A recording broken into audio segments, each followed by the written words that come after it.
Good morning class, good morning everybody. नमस्ते, राधे राधे, सत श्री अकाल। कैसे आप सब लोग? आई होप सब अच्छे होंगे और अपनी मज़े में तैयारी कर रहे होंगे। ऐसे ही हम आपसे आशा कर रहे हैं। ओके गाइज, ऐसे ही लगे रहिए, आपको एक दिन आपकी इस मेहनत का रिजल्ट जरूर मिलेगा। ये हमारी शुभकामनाएं आपके साथ हैं और इन्हीं शुभकामनाओं के साथ हम आज की क्लास शुरू करेंगे। आज हमारा जो टॉपिक है वो मोलेंस है। आज मोलेंस के बेस्ट से बेस्ट न्यूमेरिकल यहाँ पे कराए जाएंगे। आपके मोलेंस का उससे बाहर न्यूमेरिकल नहीं जाएगा। और एक बात जान लीजिए गाइज, जो मोलेंस हमारा टॉपिक है ये बहुत ही ज़्यादा इंपॉर्टेंट टॉपिक है, क्योंकि मोलेंस के अपने आप में जो न्यूमेरिकल आते आते हैं, साथ में हेनरी के नियम पे न्यूमेरिकल और राउल्ट के नियम पे numerical, very very important. Henry के नियम पे और राउल्ट के नियम पे न्यूमेरिकल आते हैं, वो दोनों के दोनों मोल अंश पे आधारित हैं। अगर आपको मोलेंस निकालना आता है, मोलेंस की जानकारी आपके पास है, अच्छे से फाइंड आउट कर लेते हैं उसको, तो आप बिल्कुल भी राउल्ट के नियम में और हेनरी के नियम में नहीं फंसेंगे, एकदम मक्खन हो जाएगा वहाँ पे। ओके गाइज, चलिए इसी के साथ क्लास शुरू करते हैं। और हाँ, एक बात और आपको बता दें, क्वेश्चन का लेवल धीरे धीरे बढ़ेगा और आपकी क्लास के लास्ट तक जाते जाते आपको बेस्ट से बेस्ट न्यूमेरिकल आपके सामने आ जाएंगे। लास्ट में हमने दो न्यूमेरिकल इतने अच्छे रखे हैं जो बहुत अच्छे लेवल के क्वेश्चन हैं।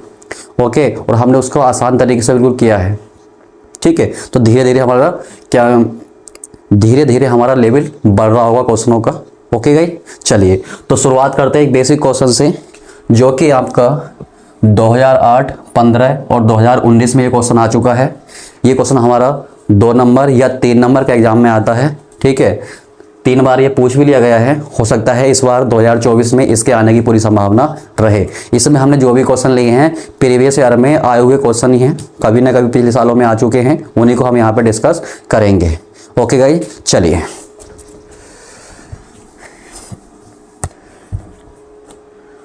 ओके। अब देखिए गाइस, आप लोगों को मुझे एक बात बतानी थी। हम लोग थोड़ा सा पिछली क्लासों में कुछ मिस कर रहे हैं, जो कि मैं आपसे कुछ कहना चाह रहा था, उसके बारे में बताना चाह रहा था, लेकिन हर क्लास में रह जाता था। आज उसको हम पहले डिस्कस कर लेते हैं। ओके, रह क्या रहा है वो आपको मैं बता रहा हूँ। हमारे जो कुछ यौगिक हैं उनके रासायनिक सूत्र हमें पता होने चाहिए, क्योंकि क्वेश्चन में ज़रूरी नहीं है कि उनके सूत्र आपको दिए ही जाएं, चाहे मोललता हो, मोलरता हो, मोलेंस हो। ठीक है, जरूरी नहीं है आपको जो यौगिक दिए जा रहे हैं क्वेश्चन के अंदर उनके रासायनिक सूत्र आपके क्वेश्चन में बताए ही। ठीक है, और साथ में हमें क्या होता है, जैसे हमारा कोई पदार्थ है उसका हमें मोलर द्रव्यमान निकालना होता है। अब मोलर द्रव्यमान निकालने के लिए हमें जो हमारे परमाणु होते हैं उनके मोलर द्रव्यमान पता होने चाहिए। और हमारे पास जो तत्व हैं 118 हैं, क्या हमें सबके याद करने पड़ेंगे? जी नहीं, हमें सबके याद करने की ज़रूरत नहीं है। उनमें से ही कुछ खास हैं। ठीक है, कुछ हैं जो मैं बोर्ड पे यहाँ पे लिखूंगा, उसी से हमारे सवाल यहाँ पे बनते हैं। ठीक है, उससे बाहर नहीं जाएगा। अगर कोई नया चीज़ आ रहा है तो उसका क्वेश्चन ज़्यादातर देके चलता है, लेकिन जो ज़्यादातर आते रहते हैं, हर सवाल में रिपीट होते हैं, मैं उसको बोर्ड पर डिस्कस करूँगा। ओके गाइस, चलिए देखिए, क्वेश्चन को शुरू करने से पहले मैं आपको बता दूँ, आपको कुछ यौगिक हैं जो आपको पहले से पता होना चाहिए। ठीक है, जैसे कि आपका जल है, जल का रासायनिक सूत्र होता है H2O, ये सभी को पता है, इस्तेमाल होता है काफ़ी जल हमारा। ये नमक है, नमक का सूत्र होता है NaCl। ठीक, जल हो गया, नमक हो गया। उसके बाद ग्लूकोज है, ग्लूकोज का सूत्र होता है C6H12O6। उसके बाद ग्लूकोज के बाद हमारा चीनी है, या फिर उसे हम शर्करा या शक्कर कहते हैं। ठीक है, किसी भी नाम से एग्जाम में आता है ये। तो इसका फॉर्मूला होता है, रासायनिक सूत्र होता है मतलब C12H22O11, C12H22O11। इसके बाद यूरिया, काफ़ी इस्तेमाल होता है यूरिया भी है।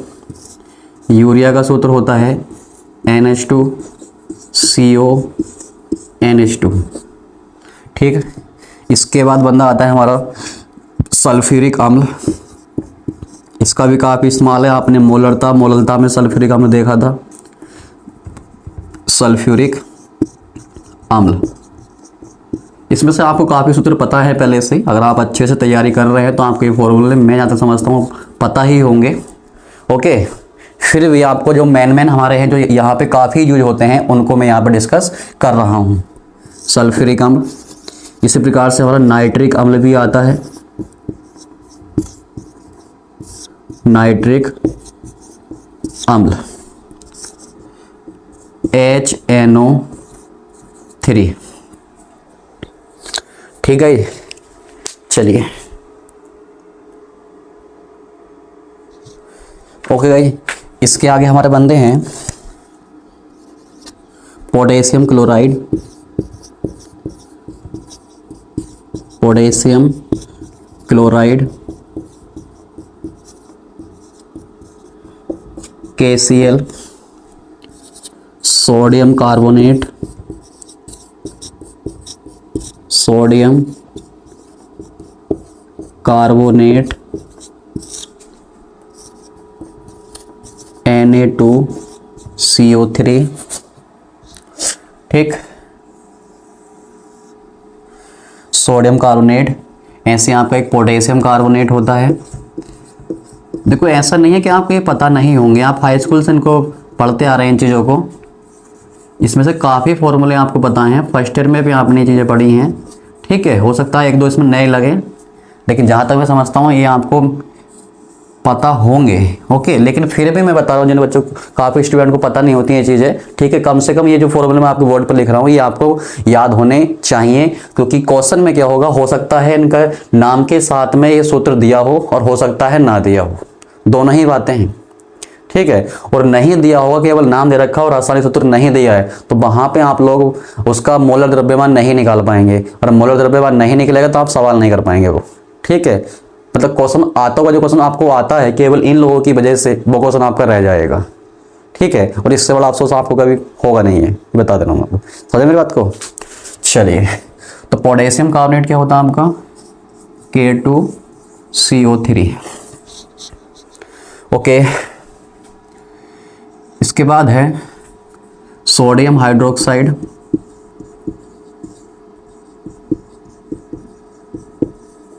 जिसे हम कास्टिक सोडा भी बोलते हैं, हाइड्रोक्साइड, NaOH। ओके,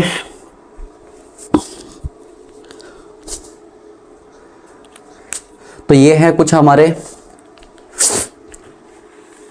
यौगिक जिनके रासायनिक सूत्र आप लोगों को पता होने चाहिए कम से कम। इसके बाद कुछ और लोग आते हैं, जैसे आपका एथिलीन ग्लाइकोल आ गया, गिल्सरोल आ गया। ठीक है ना, गिल्सरोल, एथिलीन ग्लाइकोल ये भी इस्तेमाल होते हैं, बट इनके ज़्यादातर जब ये आते हैं तो इनके सूत्र इनके साथ में दिए जाते हैं। लेकिन फिर भी अगर मान लो किसी वजह से, रेयर चांस मतलब बोल रहा हूँ मैं, उस केस में अगर आता है तो उसके लिए मैं फिलहाल लिख दे रहा हूँ। ठीक है ना, आप इसको याद करें, कोई हार्ड नहीं है, आराम से हो जाएगा। तो आपका गिल्सरोल का फॉर्मूला होता है गिल्सरोल C3H8O3, C3H8O3। गिल्सरोल का फॉर्मूला है C3H8O3, C3H8O3। ठीक है, और एक होता है हमारा ethylene glycol, ethylene glycol.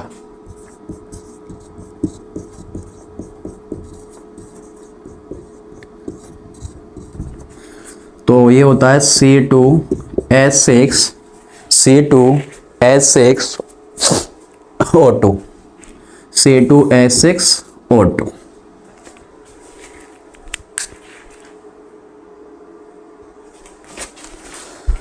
Okay guys, तो ये हमारे कुछ ऐसे यौगिक हैं जिनके आप लोगों को कम से कम रासायनिक सूत्र पता होने चाहिए, और ये ऐसे बंदे हैं जो आपके मोलरता, मोलेंस के न्यूमेरिकल में काफ़ी ज़्यादा इस्तेमाल होते हैं, बार बार इनका यूज होता है।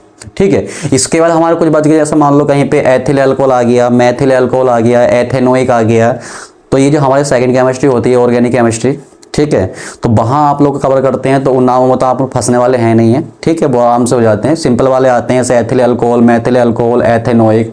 ठीक है, इस तरह के बंदे आ जाते हैं। ठीक है, तो वो तो आप लोग जब सेकंड केमिस्ट्री कवर करते हैं तो मतलब आप लोग कर ही रहे हैं, किए हैं, कर चुके होंगे, ठीक है ना, तो वो तो आपको अच्छे से आते ही होंगे। लेकिन फिर भी मैंने ये भी आपको मैक्सिमम पता होंगे, लेकिन फिर भी मैंने ये बता दिया है। ओके, चलिए अब बात कर लेते हैं मोलर द्रव्यमान की, किन किन लोगों का हमें मोलर द्रव्यमान पता होना चाहिए। ठीक है, चलिए आप इसका स्क्रीनशॉट ले सकते हैं अब तक।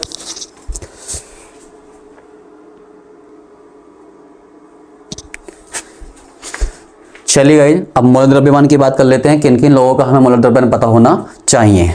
चलिए, तो देखिए जो आपका हाइड्रोजन होता है, हाइड्रोजन,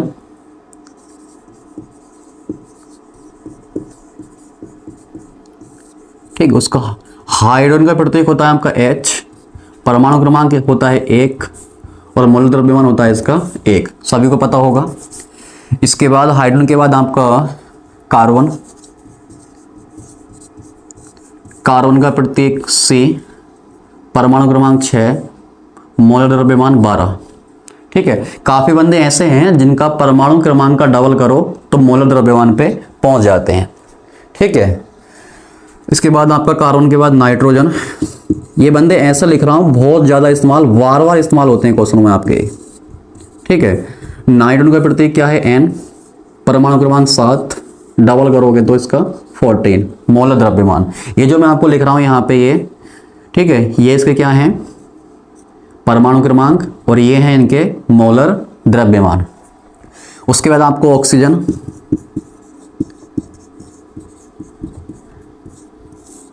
ऑक्सीजन में हमारा क्या होता है, प्रतीक होता है इसका O, परमाणु क्रमांक होता है 8, डबल करोगे तो 16। ठीक, ऑक्सीजन के बाद नो फ्लोरीन, जरूरत नहीं होती है फ्लोरीन की हमें। इसका हमारा सोडियम, सीधा सोडियम, सोडियम का प्रतीक होता है Na, परमाणु क्रमांक 11, 11 का डबल करोगे तो 22 मिलेगा, बट उससे एक ज़्यादा करना है आपको, 11 का डबल 22, बस उसमें एक और जोड़ दीजिए, उसमें कितना आएगा, 23। ठीक है, सोडियम के बाद आपका कैल्शियम, कैल्शियम इस्तेमाल होता है, कैल्शियम Ca प्रतीक है, और इसका परमाणु क्रमांक 20 होता है, मोलर द्रव्यमान 40 होता है। ठीक है, कैल्शियम से पहले हमारा एक बंदा रह गया, पोटेशियम आता है, वही लिखवा रहा हूं जो आपके क्वेश्चन में हमें जरूरत होती है, बाकी में कोई मतलब नहीं है बाकी लोगों से, आपको पता हो या ना हो, लेकिन जो मैं बोर्ड पर लिख रहा हूं ये आपको पता होने चाहिए। तो पोटेशियम के 19, और इसका मोलर द्रव्यमान होता है 39। क्वेश्चन में हम 39 लेते हैं, लेकिन हम लगभग में 40 भी होता है इसका, ठीक है ना, बट हम लोग यहाँ पे 39 यूज करेंगे। ठीक, और हमारा एक बंदा रह गया बीच में, क्लोरीन। क्लोरीन काफी इस्तेमाल होता है, प्रतीक होता है Cl, और जी परमाणु क्रमांक 17, डबल करोगे 34 आएगा, एक जोड़ोगे 35 आएगा, लेकिन होता है 35.5। ठीक है, डबल करोगे 34, ठीक है, एक जोड़ोगे तो 35, एक जोड़ने के बाद भी हमें आधा और जोड़ना होगा, ठीक है ना, मतलब 35.5 होता है। इसका याद करना है तुम्हें, ठीक है, आपको सीधे याद करना है ये। इसके बाद सल्फर, सल्फर भी मिस कर दिया बीच में, कोई नहीं, कोई सीरीज में नहीं लिख रहा हूँ, कोई वो नहीं है कि सीरीज लेके चल रहा हूँ मैं। सल्फर का प्रतीक 16, परमाणु क्रमांक, सॉरी प्रतीक S, परमाणु क्रमांक 16, 16 का डबल करोगे 32, मोलर द्रव्यमान इसका 32 होता है। और जिसके बाद आपको, एक मिनट गाइस,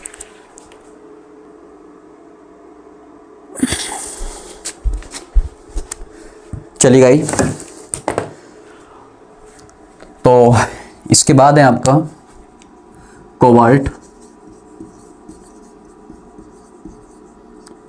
कोबाल्ट का प्रतीक होता है CO, ठीक, और इसका मोलर द्रव्यमान होता है आपका 59। उसके बाद आता है आपका आयोडीन।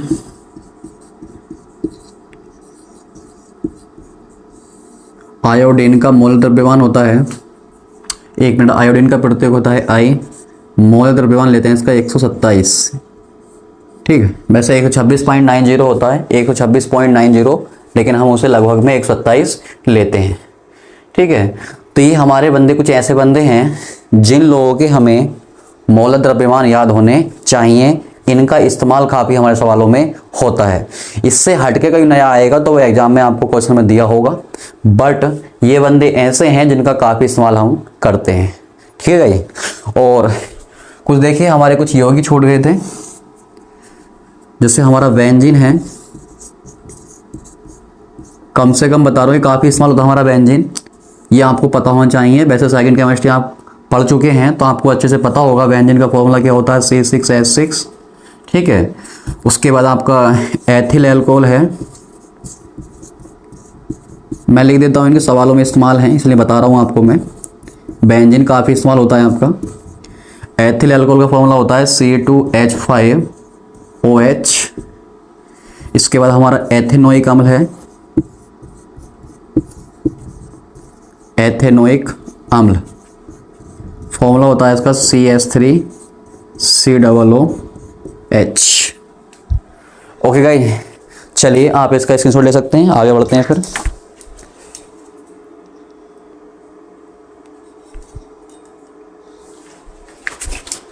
चलिए गाइस, अब अपना क्वेश्चन स्टार्ट करते हैं। देखिए क्वेश्चन में कहा गया है 72 ग्राम जल और 92 ग्राम एथिल अल्कोहल के मिश्रण में दोनों का मोल प्रभाज ज्ञात कीजिए। देखिए क्वेश्चन में मोल प्रभाज या मोलंस जो कहता है ये दोनों एक ही बात है हमारी, मोलंस कहे या मोल प्रभाज कहे, कोई दिक्कत वाली बात नहीं है, ठीक है।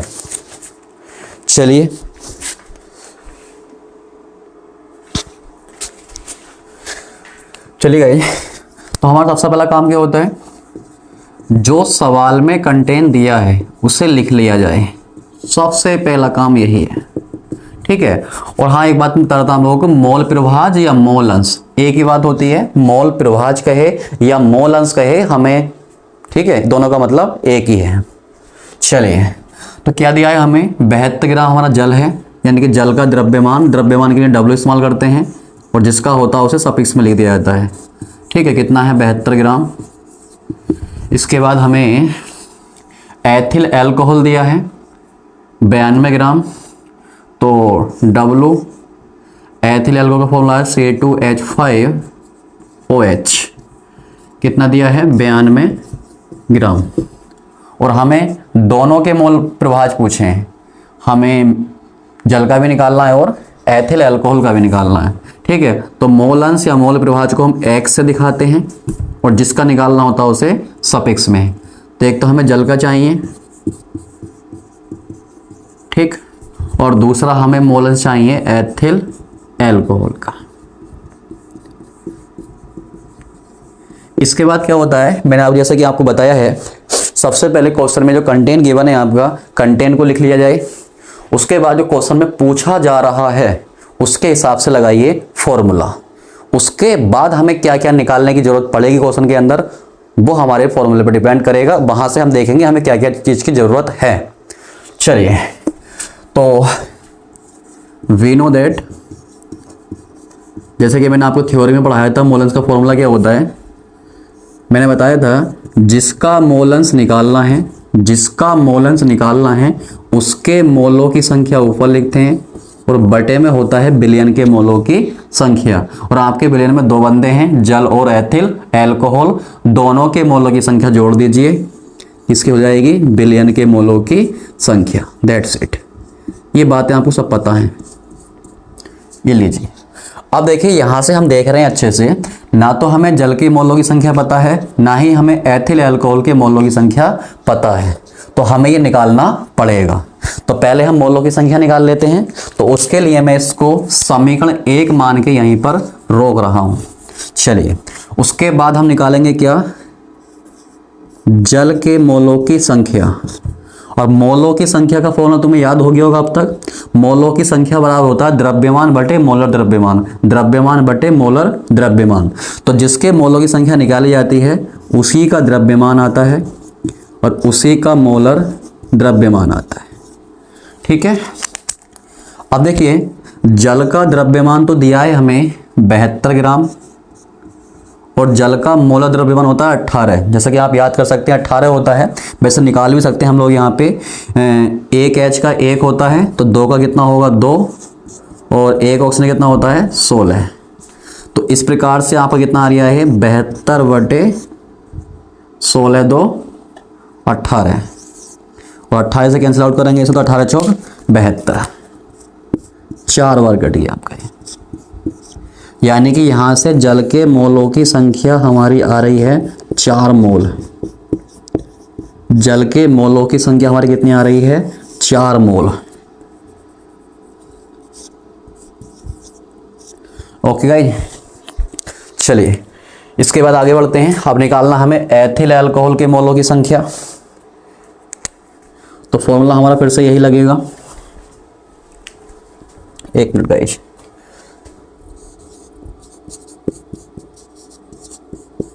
क्या होगा फॉर्मूला हमारा, द्रव्यमान बटे मोलर द्रव्यमान, और जिसका निकालना हो तो सफिक्स में लिख देंगे उसको C2H5OH और इसके बटे में C2H5OH। ठीक है,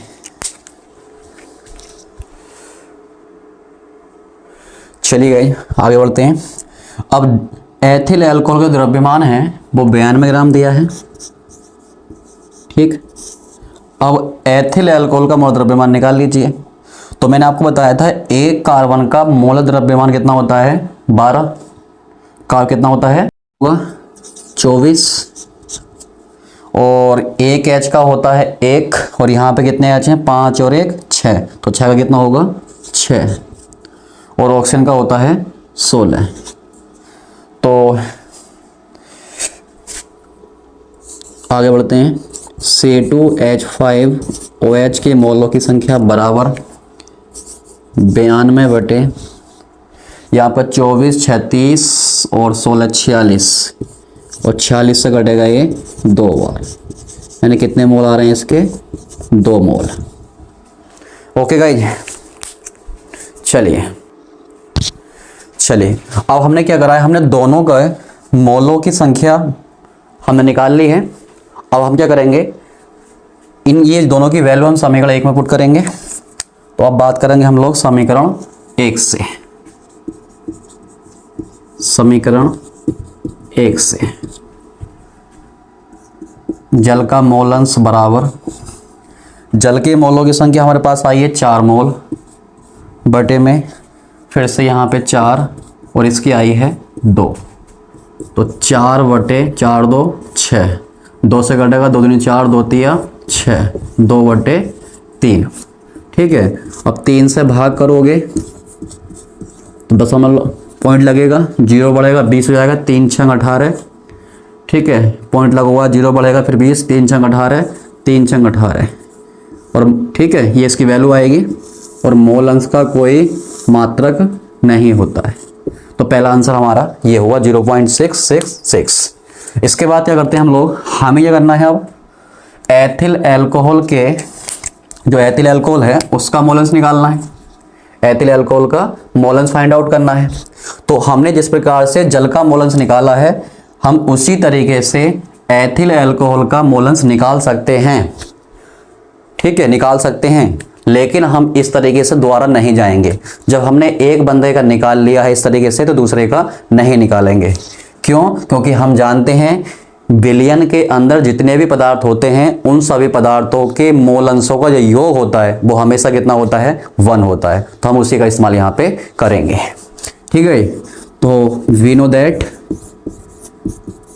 हम जानते हैं कि भाई हमारे 2 बंदे यहाँ पे, एक जल है, जल का मोल अंश और एथिल अल्कोहल का मोल अंश का योग कितना होगा 1। अब हमें इसका निकालना है तो इसको ले जाएंगे उधर। ठीक, तो 1 माइनस जल का मोल अंश, और जल का मोल अंश कितना आया हमारा 0.666 या फिर 2/3 रख सकते हैं। मैं 2/3 रख रहा हूँ यहाँ पे। ठीक है, नीचे 1 मारेंगे, एलसीएम आएगा 3, तो ये 3 - 2 यानी कि 1/3। अब 1 को 3 से भाग को तो क्या आएगा 0.333। That's it.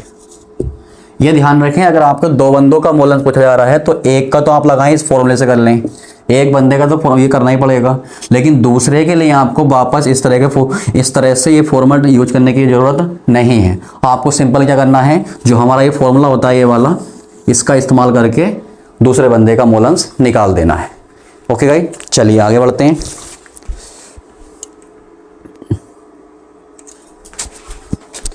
चलिए गाइस, अब हमारा नेक्स्ट क्वेश्चन है क्वेश्चन नंबर 2। ये क्वेश्चन आपका हमने अब क्वेश्चन का लेवल बढ़ाया है, ठीक है। अभी जो क्वेश्चन है हमारा आपके बोर्ड में 2008 में आ चुका है, 16 में आ चुका है, 17 में आ चुका है, 22 में आ चुका है, यानी कि 4 बार क्वेश्चन ये बोर्ड में आ चुका है। बहुत ज़्यादा इंपॉर्टेंट क्वेश्चन है, ठीक है। 3 नंबर में ये सवाल आपका आता है, 3 से 4 नंबर का सवाल है। ओके, चलिए शुरू करते हैं क्वेश्चन को। तो सबसे पहला काम जो सवाल में दिया है उसे लिख लिया जाए। तो पहले क्या है, यूरिया का 1 बिलियन है, यूरिया का 1 बिलियन है, और वो जो बिलियन है भार अनुसार 6% है, यानी कि यूरिया का जो बिलियन है उसके अंदर जो हमारा यूरिया है वो भार अनुसार कितना है, 6% है, ठीक है। किसके अनुसार, भार अनुसार। ये बात मैंने आपको मोललता में भी क्वेश्चन आपके इस तरह से आया था, भार अनुसार कहा था उसमें भी। तो भार अनुसार का मतलब क्या है आपका, weight by wait, weight by wait कितना दिया है 6%, परसेंट हटाओगे तो बटे में आएगा 100, ठीक है। अब दोनों ही क्या है, ये द्रव्यमान है, तो किस में रहेंगे, ये ग्राम में। और मैंने आपको थ्योरी में बताया था जो बटे वाला बंदा होता है वो हमेशा बिलियन का होता है, ठीक है। और जो ऊपर दिया जाता है वो हमेशा किसका होता है, जिसकी परसेंटेज दे रखी होती है। तो ये परसेंटेज किसकी दे रखी है, यूरिया की, ठीक है। तो ऊपर वाला बंदा किसका है, यूरिया का। अब ये बंदे आपके वेट, आपका द्रव्यमान हो सकता है, आयतन हो सकता है, ठीक है ना। तो डिपेंड करेगा क्वेश्चन के ऊपर, बट हमें इतना पता है जो बटे में है वो बिलियन के लिए है, और जो ऊपर है वो उसके लिए है जिसका परसेंटेज दिया है। यूरिया का परसेंटेज दिया है तो ऊपर वाला बंदा यूरिया का हो जाएगा, ग्लूकोज का दिया है तो ग्लूकोज का हो जाएगा, ठीक है। तो इस प्रकार से हम यहाँ समझ पा रहे हैं कि आपका जो 100 ग्राम बिलियन है, 100 ग्राम बिलियन में 6 ग्राम यूरिया है। अगर आपका बिलियन 100 ग्राम है तो 100 ग्राम बिलियन के अंदर आपका 6 ग्राम क्या है, यूरिया है। ये मतलब इस बात का, ठीक है। तो इस तरह से आपको मतलब निकालना आना चाहिए। तो इसको लिख लेते हैं हम लोग। हमें द्रव्यमान दे रखा है यूरिया का, कितना दिया है 6 ग्राम, और बिलियन का द्रव्यमान दे रखा है हमारा 100 ग्राम। अब मैं इसको हटा रहा हूं, ठीक है, आप चाहो तो नोट कर सकते हैं इसको। चलिए, द्रव्यमान बिलियन का कितना है 100 ग्राम, ठीक है। 100 ग्राम बिलियन में 6 ग्राम यूरिया है। आगे बढ़िए, विलियन में यूरिया तथा जल का मोल प्रभाज ज्ञात कीजिए, यानी कि यूरिया का भी बताना है और जल का भी बताना, दोनों का बताना इस बार, ठीक है। इस बार भी तो यूरिया का मोलंस बताना है। मोलंस या मोल प्रभाज एक ही बात है, कोई दिक्कत नहीं है। क्वेश्चन में मोल प्रभाज कहे या मोलंस कहे, आपको एक ही चीज़ निकालनी है, ठीक। चलिए, ये दोनों फाइंड करना है हमें। और साथ में हमें कुछ और भी दे रखा है, यूरिया का अणुभार। देखो, ये अणुभार कहे, मोल द्रव्यमान कहे, आणविक द्रव्यमान कहे, ये सब बातें हमारी एक ही हैं, ठीक है। आणविक द्रव्यमान, अणुभार, मोल द्रव्यमान, परमाणु भार, हमारे इन क्वेश्चनों के लिए क्या है, सब बातें ये सेम है, ठीक है। चलिए, तो हमें यूरिया का मोल अणुभार दिया है, यानी कि मोल द्रव्यमान दिया है, जिसके लिए हम एम इस्तेमाल करते हैं। किसका दिया है, यूरिया का। कितना है 60। मात्रक नहीं दिया, लेकिन हम जानते हैं क्या होता है इसका मतलब, ग्राम प्रति मोल। That's it. देखो, इसने क्वेश्चन में दे दिया है, अच्छी बात है। बट अगर ये नहीं भी देता तब भी हम यूरिया का मोल द्रव्यमान निकाल सकते थे, कोई दिक्कत नहीं है। बट इसने देखो यूरिया का यहाँ पे फॉर्मूला यूज नहीं करा है, उसका सूत्र नहीं दिया है, लेकिन हम यूरिया का सूत्र जानते हैं, NH2CO NH2। ऐसे देखो, उसने जल का कुछ यूज नहीं करा है, क्योंकि ये आपको पता होनी चाहिए कम से कम, ठीक है। अगर ये भी नहीं पता है तो फिर क्या तैयारी कर रहे हैं आप लोग। ओके, चलिए, तो इसने यूरिया का अणुभार दे दिया है तो कोई दिक्कत वाली बात नहीं है, नहीं भी देता तो हम निकाल लेते हैं। चलिए आगे बढ़ते हैं। तो मेन बात इस सवाल में क्या थी, ये जो आपका वेट बाय वेट दिया है ये इंपॉर्टेंट था, क्योंकि बहुत बच्चों को इसका मतलब निकालने नहीं आता क्या मतलब है, क्या दे दिया, क्या आफत है ये, ठीक है, यहीं फंस जाते हैं।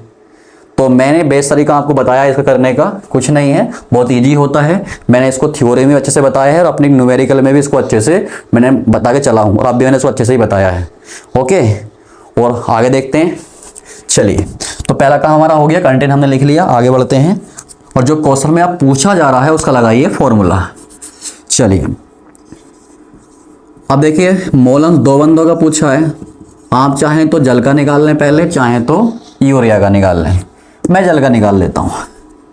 तो जल का मोलंस बराबर क्या होगा, जिसका मोलंस पूछा जाए उसके मोलों की संख्या ऊपर, जिसका मोलंस पूछा जाए उसके मोलों की संख्या ऊपर लिखनी है, और बटे में लिखना है बिलियन के मोलों की संख्या। और बिलियन में यहाँ पे दो बंदे हैं, जल और दूसरा है हमारा यूरिया। Sorry guys. चलिए आगे बढ़ते हैं। अब देखिए एक मिनट, उससे पहले हम एक बात कर लेते हैं आपसे। देखिए, अब आपको जल का मोलंस निकालना है, तो आपको जल के मोलों की संख्या पता हो और यूरिया के मोलों की संख्या पता हो। अगर पता होगा तभी आप मोलंस निकाल सकते हैं, अन्यथा मोलंस नहीं निकलेगा। तो हमें जो करना, ये निकालना पड़ेगा भाई। तो एक काम करते हैं, इसको अलग से निकाल लेते हैं। मैं इसको समीकरण 1 मान के रोक रहा हूँ। कुछ स्टूडेंट क्या करते हैं, यहीं पे फॉर्मूला लगा के यहीं सोल्व कर लेते हैं, कोई दिक्कत नहीं है, हम अलग से कर रहे हैं। चलिए, तो जल के मोलों की संख्या निकालनी है, तो जल का द्रव्यमान बटे मोलर द्रव्यमान, ये सभी को याद हो गया होगा। चलिए, जल का द्रव्यमान कितना दिया है, जल का द्रव्यमान हमें नहीं पता है, जल का द्रव्यमान हमें नहीं पता है, बट हमें इतना जरूर पता है बिलियन का द्रव्यमान कितना है इस समय, 100 ग्राम है। 100 ग्राम बिलियन के अंदर यूरिया कितना है, 6 ग्राम है। और हमें पता है बिलियन में हमारे दो बंदे हैं, कौन कौन, एक यूरिया है और दूसरा क्या है, जल है। और इन दोनों को मिला के बिलियन बनेगा, वो कितना दे रखा है, 100 ग्राम। अब इस 100 ग्राम में यूरिया कितना है, 6 ग्राम। तो जल कितना बचा मेरा, 94 ग्राम, 94। दैट्स इट, इसमें कोई बड़ी बात नहीं थी। तो मैं इसको यहां लिख लेता हूं। चलिए ऊपर लिख लेते हैं, W जल कितना आएगा, 94 ग्राम। चलिए आगे बढ़ते हैं।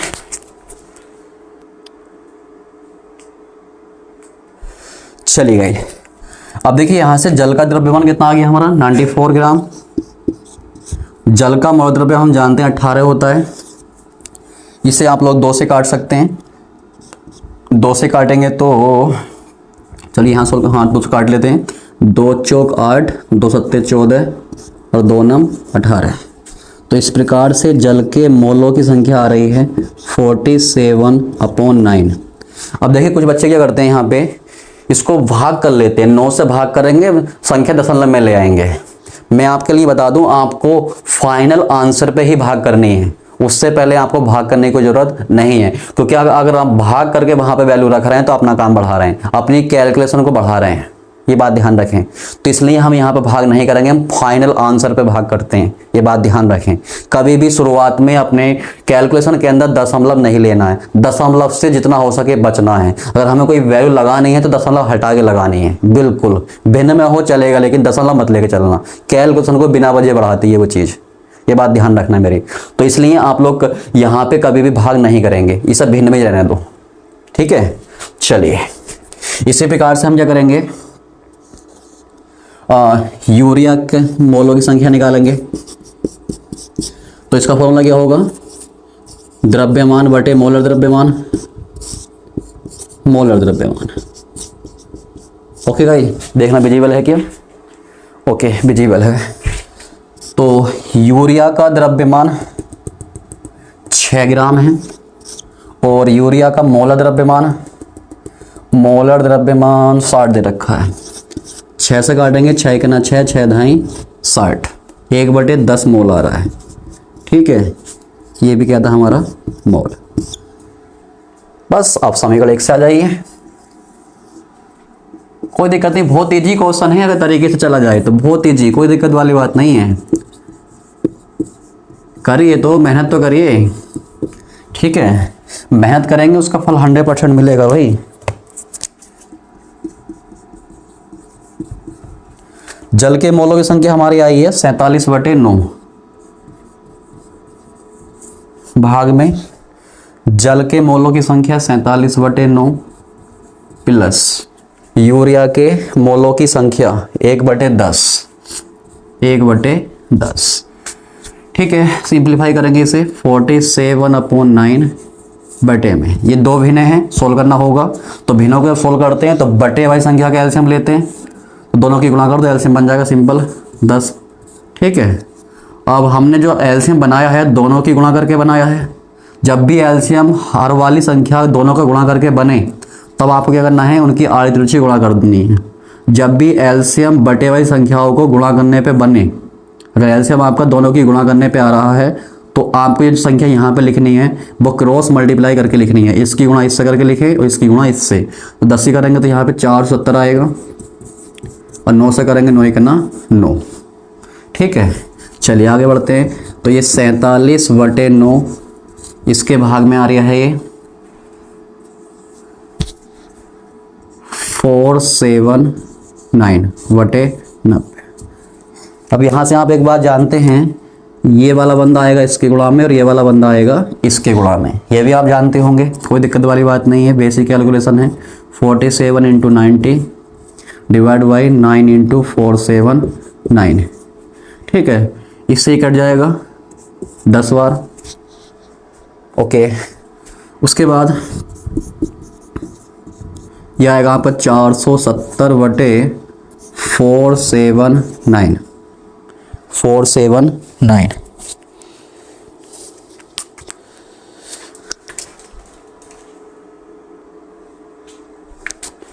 चलिए गई। अब देखिए आप लोग 470 को 479 से भाग करेंगे तो आपका आंसर आएगा 0.9812 0.9812। ओके, अब यहाँ पे आके भाग करनी, ठीक है, आपकी कट भी नहीं रहा है, अब यहाँ पे आके तो भाग करनी ही पड़ेगी। चली गई। ओके, अब हमें क्या करना है, यूरिया का निकालना है। तो जल का आ चुका है, बस इस्तेमाल कर लीजिए फॉर्मूला हमारा क्या होता है। अगर हमें यहाँ से मोलन्स निकालना है यूरिया का तो बराबर हो जाएगा 1 - मोलन्स जल का। ठीक है, क्योंकि इधर आएगा तो प्लस रहेगा ना ये, तो आपके जल का मोलन्स प्लस यूरिया का मोलन्स बराबर 1 रहेगा। ठीक है, मैंने डायरेक्ट यूज कर लिया यहाँ पे, तो 1 - 0.9812। 1 में जब इसे घटाओगे तो आपकी वैल्यू आएगी, ठीक है, 0.0188। ये आपका आंसर होगा। ओके गाइस, चलिए इस प्रकार से हमारा क्वेश्चन नंबर 2 कंप्लीट हुआ। आप इसकी स्क्रीनशॉट ले सकते हैं इसका।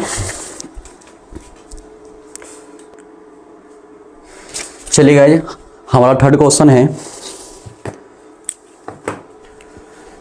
ये जो क्वेश्चन है हमारा 2019 में आया है, 2023 में आया है, 2 नंबर में।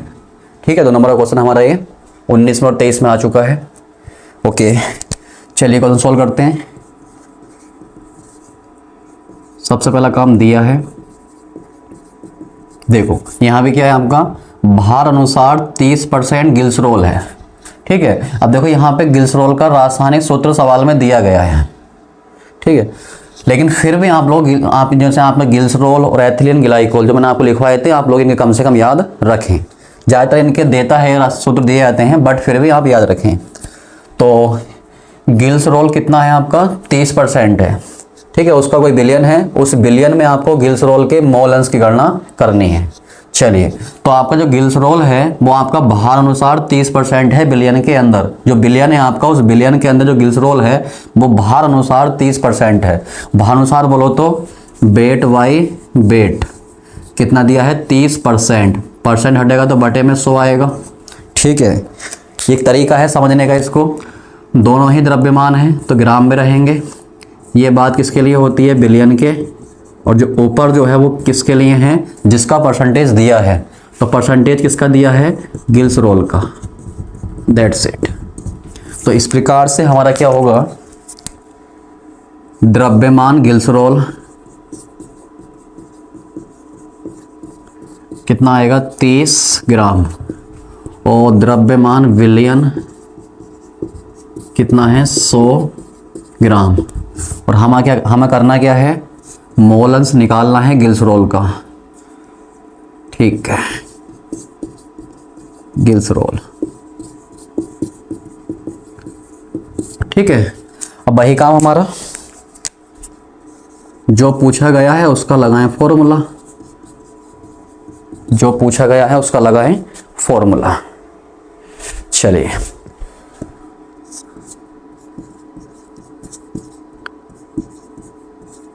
तो मैंने आपको बताया था मोलन्स का फॉर्मूला कैसे बनता है। जिसका मोलन्स निकालना है उसके मोलों की संख्या ऊपर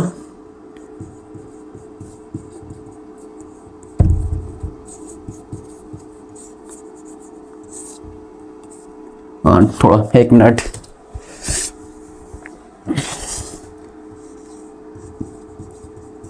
गिल्स रोल बटे बिलियन के मोलों की संख्या। अब देखो बिलियन में कितने बंदे? हमारे 2 बंदे होंगे। एक तो हमारा गिल्स रोल है, दूसरे का कुछ पता ही नहीं है। क्या पता है? नहीं पता। तो आप ये बात ध्यान रखें। देखो आपको बस साफ साफ समझ में आ रहा है। आपका बिलियन कितना है? 100 ग्राम है। बिलियन कितना है? 100 ग्राम है। 100 ग्राम में से 30 ग्राम क्या है? आपका गिल्स रोल है। तो बचा कितना आपका? 70 ग्राम बचा। ठीक है, और आप जानते हैं 70 ग्राम 30 से ज़्यादा है, सीधी सी बात है। तो जिसका द्रव्यमान कम है वो आपका क्या बनेगा? विलय। और जिसका मात्रा ज़्यादा है वो क्या बनेगा? हमारा विलायक। ठीक है, तो जो 70 ग्राम का बंदा होगा आपका क्या होगा? विलायक होगा। अब सवाल में विलायक क्लियर नहीं है। तो आप ये मेरी एक बात छोटी सी ध्यान रखें। जब भी क्वेश्चन के अंदर विलायक का पता ना हो, कोई जानकारी नहीं हो, तो उस समय हम जो विलायक लेते हैं वो हमेशा जल लेते हैं। ये बात याद रखना। क्वेश्चन के अंदर अगर विलायक का पता नहीं है, कोई जानकारी विलायक के बारे में नहीं दी गई है, तो हम किसको लेके चलेंगे? हमेशा जल को लेके चलेंगे। That's it. चलिए, तो दूसरा बंदा हमारा क्या जाएगा? इसमें जल आ जाएगा। जल के मोलों की संख्या। तो इस प्रकार से हमें क्या करना है? गिल्स रोल के मोलों की संख्या निकालनी है और जल के मोलों की संख्या निकालनी है। और ये बात आप अपने क्वेश्चन में नोट कर लेना। जब आपके क्वेश्चन के अंदर विलायक की कोई जानकारी नहीं दी गई हो तो उस समय हमेशा जल को ही लेते हैं। ओके, इसको समीकरण 1 मान के छोड़ेंगे। अब दोनों के अलग अलग मोलों की संख्या निकालेंगे। तो शुरुआत करते हैं जल से। जल का द्रव्यमान बटे जल का मोलर द्रव्यमान। अब द्रव्यमान कितना आएगा जल का? भाई यहाँ निकाल लेते हैं। द्रव्यमान जल कितना हो जाएगा? यहाँ से 100 में से 30 घटाओगे 70 ग्राम। 70 बटे, और जल का मोलर द्रव्यमान कितना होता है आपका? 18 होता है। 2 से कट जाएगा ये, 2 से 35 बार और 2 से 9 बार। ठीक है, 35 बटे 9। ओके,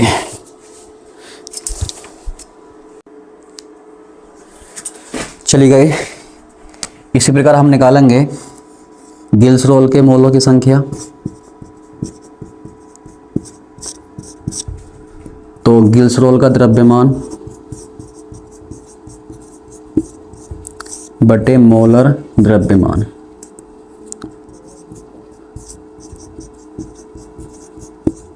ठीक, गिल्स रोल का द्रव्यमान हमें दिया है 30 ग्राम।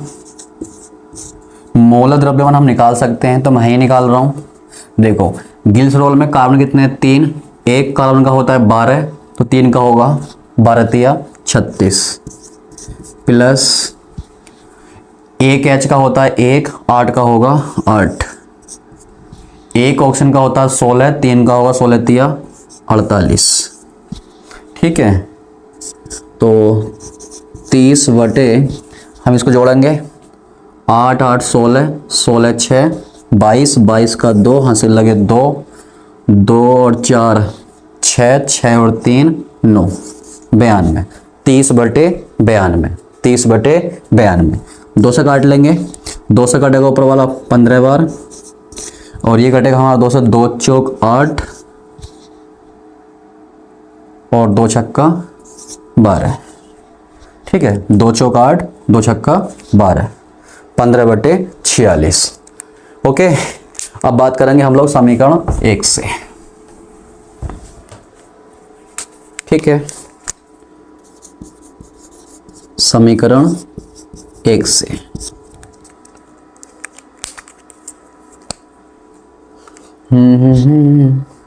ओके,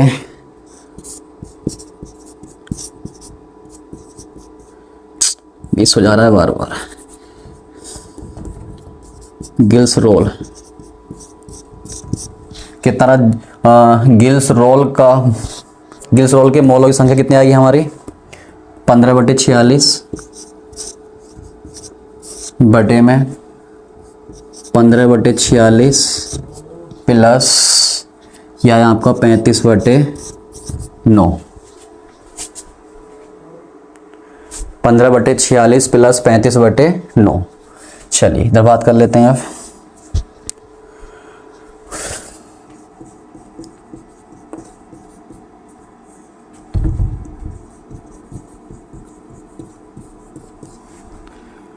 पंद्रह बटे 46 तो ऐसे ही रहेगा, इसमें कोई दिक्कत नहीं है। अब इन दोनों भिन्नों को हमें जोड़ना है, तो बटे वाली संख्या वो ले लो एलसीएम, तो ये आएगा 46 गुणा 9। ठीक है, अब इनके आपस में गुणा करेंगे तो 15 निमा 135। ठीक, अब इसकी गुणा करनी पड़ेगी हमें 46 की और 35 की। ठीक, तो इसकी गुणा आप कर सकते हैं आराम से। चलिए गाइस, अब देखिए आप लोग जब 46 गुणा 35 से करेंगे तो आपका आएगा 1610। अब ये गुणा तो आपको आती है, आराम से कर सकते हैं, कोई दिक्कत वाली बात नहीं। 1610। चलिए 15/46 और इसके बटे में इनको जोड़ दो तो कितना आएगा? ये 0 5 5 1 3 4 और 6 और 1 7 1 1745 बटे 46 गुणा 9। अब सबको बताइए इसके गुणा में जाएगा और ये बंदा हमारा इसके गुणा में आएगा। तो इस प्रकार 45 गुणा 46 गुणा 9 15 गुणा 46 गुणा 9 बटे में 46 गुणा 1745। 1745। ओके, 46 से 46 कैंसिल, ये 5 से कट जाएगा क्योंकि दोनों के लास्ट में 5 आ रहा है, तो 5 से कटना है। 5 तिया 15, यहाँ पे ये 5 तिया 15, 2 बचा 24, 5 चौक 20, 4 बचा 45, 5 नम 45।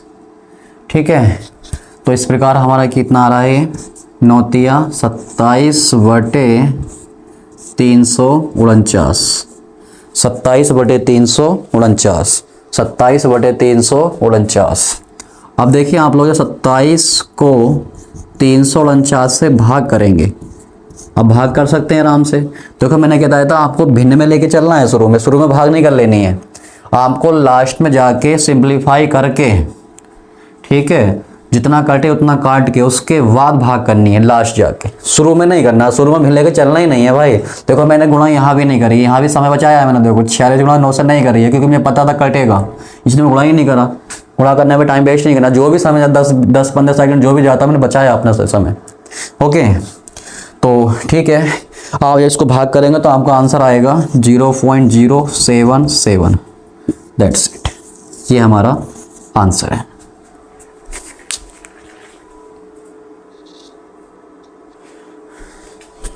चलिए गाइज, अब हमारा क्वेश्चन नंबर 4 है। ठीक है, अच्छा क्वेश्चन है हमारा, ये भी 2020 में आ चुका है। 2 नंबर में, 2 नंबर या 3 नंबर का क्वेश्चन आपके एग्जाम में आता है।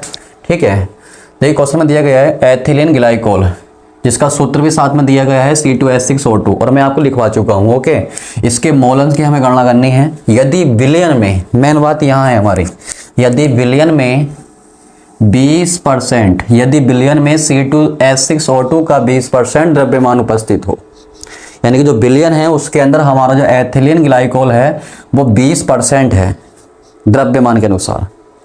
मतलब उसका जो द्रव्यमान है वो 20% उपस्थित है। इसका क्या मतलब हुआ, देखो द्रव्यमान के हिसाब से 20% है ना, और द्रव्यमान मतलब वेट बाई वेट के हिसाब से, वेट बाई वेट के हिसाब से, द्रव्यमान के अनुसार या भार अनुसार एक ही बात होती है हमारी, वेट बाई वेट के हिसाब से बात हो रही है।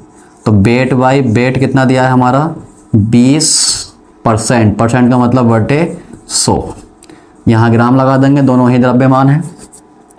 ये किसके लिए, बिलियन के लिए, और ऊपर वाला बंदा किसके लिए, जिसकी बात हो रही है। तो बात हो रही है हमारे ग्लाइकोल की, एथिलीन ग्लाइकोल, दैट्स इट। बस अब ऐसा भी आप समझ सकते हैं, आपका जो एथिलीन ग्लाइकोल का द्रव्यमान है वो 20% है, 20%, यानी कि 100 ग्राम में 20 ग्राम आपका एथिलीन ग्लाइकोल है। अगर बिलियन आपका 100 ग्राम का है तो 100 ग्राम बिलियन के अंदर आपका 20 ग्राम क्या है, एथिलीन ग्लाइकोल है। लेकिन मैं आपसे कहूँगा बेस्ट तरीका हमारा ये है समझने का, आराम से, कोई दिक्कत नहीं है। द्रव्यमान कहे, भार अनुसार कहे या भार कहे, जो भी कहे कि इतना 20% भार है या भार अनुसार इतना है या 20% द्रव्यमान, जो भी कुछ कह रहा है ये वेट बाई वेट दिया है आपको। क्या दिया है, weight by wait, that's it. चलिए, तो पहला काम तो हमें समझ में आता ही है कि जो कंटेंट दिया गया लिख लिया जाए उसको जल्दी से। तो हमें द्रव्यमान दिया है बिलियन का 100 ग्राम, हमें द्रव्यमान दिया है एथिलीन ग्लाइकोल का, लेकिन मैं सिंपल क्या लिख रहा हूँ, ग्लाइकोल लिख रहा हूँ, ग्लाइकोल कितना दिया है 20 ग्राम, ठीक है। अब देखो मोलर्स निकाल रहे हैं, तो वहां पे हमें जब हम सवाल लगाएंगे अपना पूरा करेंगे तो उसमें हमें क्या चाहिए होगा, बिलियन का द्रव्यमान पता है, ग्लाइकोल का पता है, ठीक है। जब हम मोलर्स निकालेंगे तो उसमें हम बटे में बिलियन की मोलर की संख्या लगाते हैं, ठीक है। अब वहां पे हमें 2 बंदे चाहिए, जबकि हमें यहाँ पे एक ही बंदा पता है। अब दूसरे बंदे के सवाल में कोई जानकारी नहीं है, ठीक है। आपका जो विलियन है उसमें केवल ग्लाइकोल दिया है 20 ग्राम, बच्चा जो 80 ग्राम है वो क्या है सवाल में कुछ बताया नहीं गया है। और हम ये भी जानते हैं 80 ग्राम जो होगा इस क्वेश्चन के हिसाब से, अगर आपके 100 ग्राम बिलियन में 20 ग्राम क्या है, ग्लाइकोल है, तो 80 ग्राम दूसरा बंदा होगा और उसकी मात्रा ज़्यादा है तो वो हमारा क्या होगा, विलायक होगा। क्या होगा, विलायक। क्यों, क्योंकि इसकी मात्रा कम है तो ये विलय बन जाएगा, और दूसरा जो 80 ग्राम आ रहा है दूसरा पदार्थ उस, ठीक है, वो हमारा क्या बनेगा, विलायक। और विलायक की सवाल में कोई जानकारी नहीं है, तो हमें क्या करना है, अगर क्वेश्चन में एक विलायक ना पता हो तो हमेशा हमें जल लेना है, हमेशा जल लेना है, दैट्स इट। तो इस प्रकार से हमारा द्रव्यमान किसका, जल का कितना जाएगा, 80 ग्राम, ठीक है भाई। 100 ग्राम बिलियन है, 20 निकाल दो उसमें से, कितना बचा, 80 बचा आपका। फाइंड ये करना है हमें, मोलर्स बताना है ग्लाइकोल का, C2H6O2 फाइंड करना है, ठीक। अब इसका फॉर्मूला लगाएंगे, वी नो दैट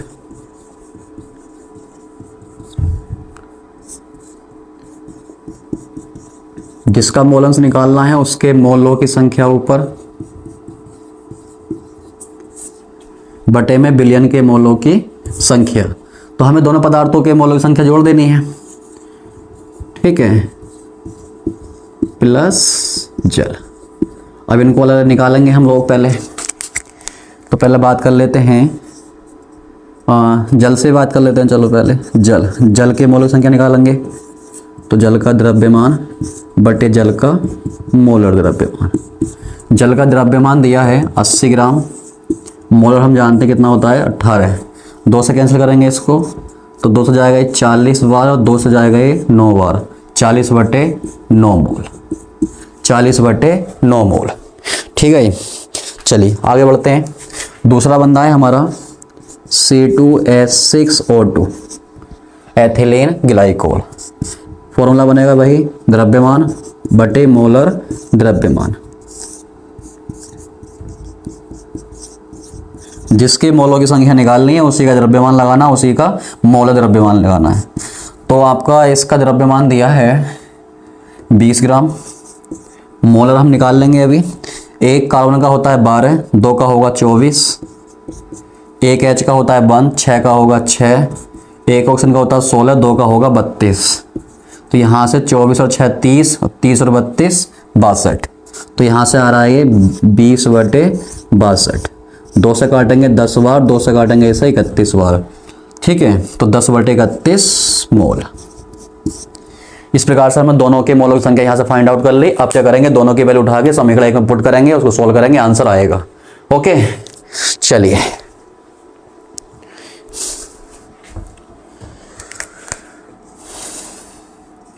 समीकरण 1 से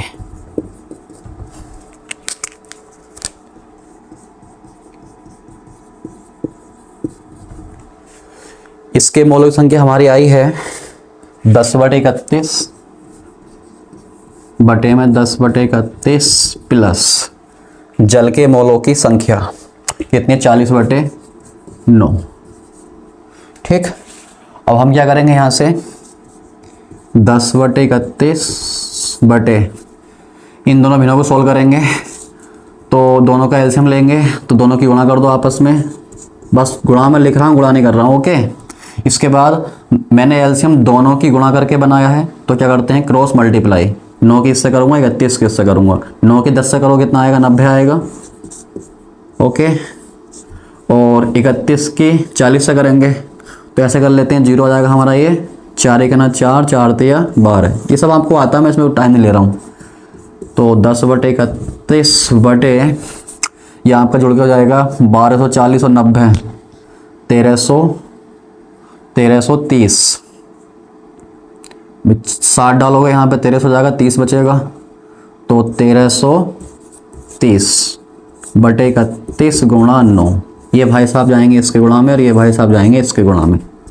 तो बराबर 10 गुणा 31 गुणा 9 भाग में आएगा आपका 31 गुणा 1330।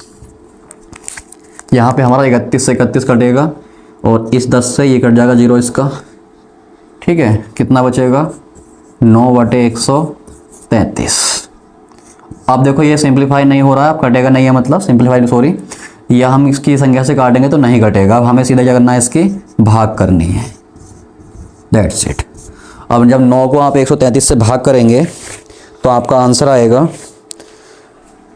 0.067 0.067 0.067।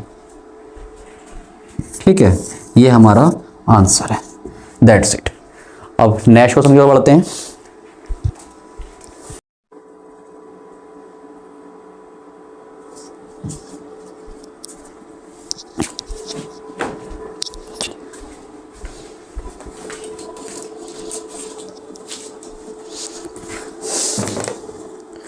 चलिए गाइस, हमारा ये अब नेक्स्ट न्यूमेरिकल है क्वेश्चन नंबर 5, जो कि बहुत ज़्यादा इंपॉर्टेंट है।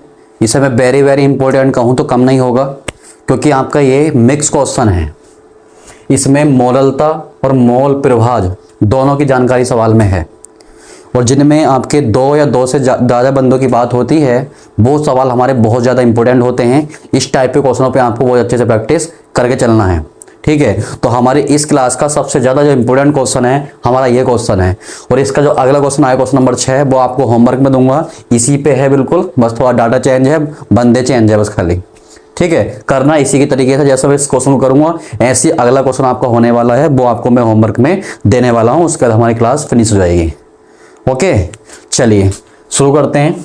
अब देखिए, ये जो क्वेश्चन है हमारा 2015 में 3 नंबर में आया था भाई। 2015 में 3 नंबर में क्वेश्चन ये आ चुका है, बहुत ज़्यादा इंपॉर्टेंट है। ठीक है, चलिए शुरू करते हैं। तो सबसे पहला काम होता है हमारा, जो सवाल में कंटेंट दिया है उसे लिख लिया जाए। तो देखिए पूछ क्या रहा है हमसे, मतलब बात क्या कर रहा है सवाल में, एक सल्फ्यूरिक अम्ल विलयन की मोललता की गणना कीजिए।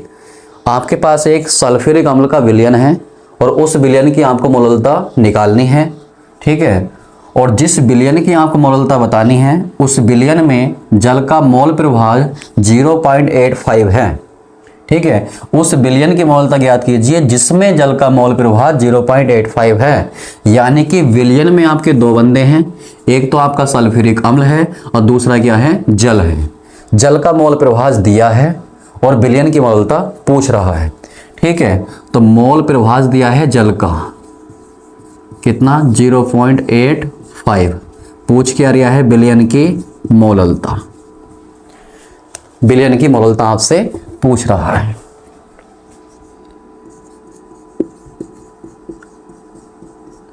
ठीक है, मोललता हमें फाइंड करना है।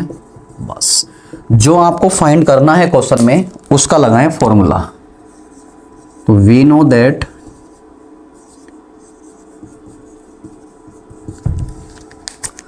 मोललता का फॉर्मूला होता है हमारा, मोललता m बराबर विलय के मोलों की संख्या, ठीक, बटे में विलायक का द्रव्यमान। विलय के मोलों की संख्या बटे विलायक का द्रव्यमान किस में लेंगे, यहाँ पे ग्राम में, और उसको जब किलोग्राम करेंगे तो 1000 से भाग होगी, वो ऊपर घूमेगा, यहाँ आ जाएगा। That's it. अब देखो हमें विलयन की मोललता बतानी है तो विलय के मोलों की संख्या पता होना चाहिए और विलायक का द्रव्यमान हमें पता होना चाहिए, जो कि क्वेश्चन में हमें दिया हुआ नहीं है।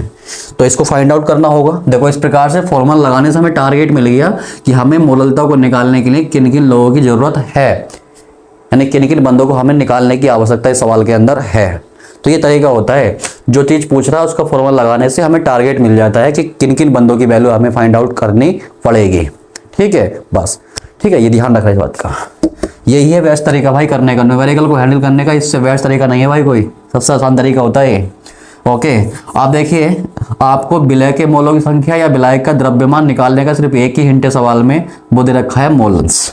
इसी का इस्तेमाल करके हम इन बंदों को निकालने वाले हैं। तो देखिए जल का जो मोलन्स है वो दे रखा आपका 0.85।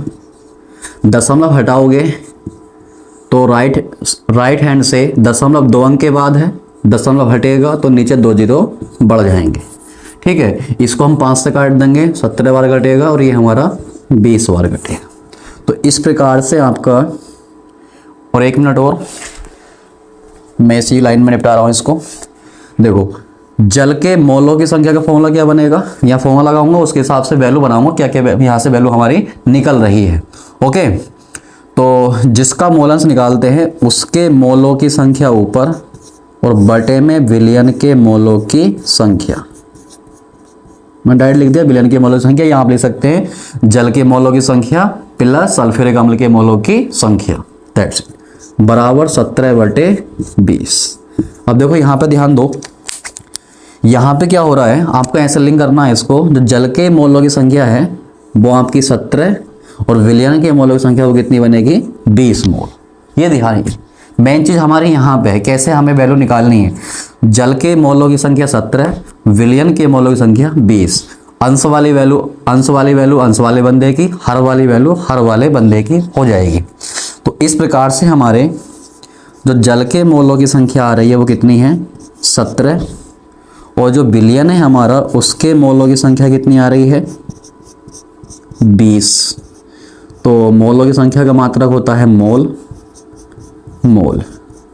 ठीक है, अब देखिए आपका जो विलयन है उस विलयन में 2 बंदे हैं, एक बंदा हमारा जल है और एक बंदा हमारा सल्फ्यूरिक अम्ल है।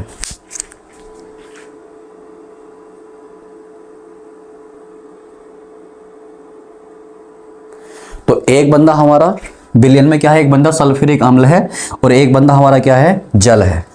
अब देखिए यहां से हमें साफ समझ में आ रहा है, विलयन के कितने मोल हैं, 20 में से जल कितना हो गया, 17, तो सल्फ्यूरिक कितना बचा, 3 मोल, क्योंकि भाई 20 मोल का तो हो गया विलयन के जो मोल हैं वो 20 हैं, 20 में से जल के कितने मोल हो गए, 17, तो बाकी जो मोल बचे वो किसके बचे, सल्फ्यूरिक अम्ल के 2 बचे हैं। ठीक है, तो इस प्रकार से हमारे सल्फ्यूरिक अम्ल के मोलों की संख्या है वो कितनी आएगी, 3 मोल। ये बात आई। अब देखिए हमें यहाँ पे अभी डिसाइड करना पड़ेगा कि इसमें विलय कौन है और विलायक कौन है, क्योंकि मुझे विलय जब डिसाइड कर लूंगा तभी तो मैं विलय की संख्या यहाँ लगा पाऊंगा। अब मुझे ये डिसाइड करना है कि जल में और सल्फ्यूरिक अम्ल में कौन विलय है। तो यहाँ देखो साफ साफ आप समझ पा रहे हैं, सल्फ्यूरिक अम्ल के मोलों की संख्या 3 मोल है और जल के मोलों की संख्या 17 है। ठीक है, तो इस प्रकार से आप लोग देख रहे हैं सल्फ्यूरिक अम्ल के मोलों की संख्या कम है जल से, सल्फ्यूरिक अम्ल के मोलों की संख्या जल से क्या है, कम है, और इसके मोल कम है तो इसका द्रव्यमान तो कम होगा। समझ पा रहे हैं मेरी बात। अगर विलयन के अंदर इसके मोलों की संख्या कम है तो इसका द्रव्यमान भी क्या होगा, कम होगा। अब अगर इसका द्रव्यमान कम होगा जल से तो ये क्या बनेगा हमारे लिए, विलय। यानी कि सल्फ्यूरिक अम्ल जो है वो क्या है हमारे लिए, विलय। तो मैं कह सकता हूँ ये विलय के मोलों की संख्या है और जल क्या बन गया मेरे लिए, विलायक। तो ये क्या है, विलायक के मोलों की संख्या। तो क्वेश्चन में ये बात समझनी थी इंपॉर्टेंट, और ये बात समझनी थी बहुत ज़्यादा खास बात है। ठीक है, चलिए अब तुम्हारे पास विलय के मोल संख्या तो आ गई, बट अभी भी आपके पास विलायक का द्रव्यमान नहीं है। लेकिन आपके पास विलायक के मोलों की संख्या तो है, उसका फॉर्मूला इस्तेमाल करके मैं द्रव्यमान निकाल सकता हूं। ठीक है, तो विलायक के मोलों की संख्या बराबर, सॉरी हाँ सही है, विलायक के मोलों की संख्या बराबर विलायक का द्रव्यमान बटे विलायक का द्रव्यमान बटे विलायक का मोलर द्रव्यमान। ठीक, अब क्या करेंगे हम लोग, यहाँ से जब डब्ल्यू विलायक निकालेंगे तो ये बटे में सामने वाले के गुणा में, और मैं इसको घुमा के लिख रहा हूँ तो सीधा लिख रहा हूँ मैं डब्ल्यू विलायक बराबर एन विलायक गुणा एम विलायक। ठीक, अब एन विलायक कितना है भाई, 17, एम विलायक नहीं पता। तो विलायक कौन है आपका, जल, और जल का मोलर द्रव्यमान कितना होता है, 18। ठीक है, निकाल चुके हैं, वैसे निकाल सकते हैं आराम से। H के 2 होते हैं, ऑक्सीजन के 16, 16 2 18। भाई 2 H है ना आपके, भाई H2O है, एक H का मोलर द्रव्यमान 1 होता है तो 2 कितना होगा 2, और ऑक्सीजन कितना होता है 16, तो कितना आ रहा है ये 18। That's it. अब 17 और 18 की हम गुणा करेंगे तो आपकी वैल्यू आएगी 306 ग्राम, 306 ग्राम। ठीक है, अभी जो वैल्यू आई हैं ये समीकरण 1 में लगा दीजिए, आपको आंसर मिल जाएगा समीकरण 1 से। तो मोललता M बराबर विलय के मोलों की संख्या कितनी आई हमारे पास, 3। भाई विलय के मोलों की संख्या कितनी है, 3 गुणा 1000 बटे विलायक का द्रव्यमान ग्राम में कितना है, 306। 3 से कटेगा 3 1 3, 3 1 3 0, 3 दूनी 6, यानी कि ये कितना आ रहा है आपका 1000 बटे 102। अभी हमारा अभी 2 से फिर कट जाएगा, ये 2 से कटेगा 500 बार, और ये 2 से कटेगा 51 बार। तो इस प्रकार से आपकी मोललता आ रही है 500 बटे 51। अब ये किसी संख्या से कट नहीं सकता तो आपको 500 को 51 से भाग करनी ही पड़ेगी, और जब आप 500 को 51 से भाग करेंगे तो आपका आंसर आएगा 9.80 मोलल या फिर मोल प्रति किलोग्राम। ठीक है, ये बातें हमारी हो चुकी हैं मोललता वाले लेक्चर में। That's it. तो इस प्रकार से हमारा आंसर कितना है, 9.80। ठीक है, तो हमारी जो इस क्वेश्चन का जो मेन बात थी वो यहाँ अटकी हुई है, यहाँ पे ये बात समझनी है। उसके बाद कौन विलय किस प्रकार से सोचना है आपको, वो बात बताई है। क्योंकि भाई जिसके मोल कम है उसका द्रव्यमान भी कम होगा, सीधी सी बात है। मोल कम तो द्रव्यमान भी कम, उसका आयतन भी कम हो जाएगा। लेकिन आयतन के हिसाब से तो नहीं जा रहे हैं, वो बात अलग हो जाती है। लेकिन इतना हमें जरूर पता है अगर मोल कम है तो द्रव्यमान पक्का कम होगा। That's it. ठीक है, तो इस प्रकार से हमारा ये बहुत अच्छा क्वेश्चन हमने ये कवर किया है। चलिए नेक्स्ट क्वेश्चन मैं आपको बोर्ड पर लिख रहा हूँ। ठीक है, उससे आप लोग उसका आंसर कमेंट बॉक्स में देंगे।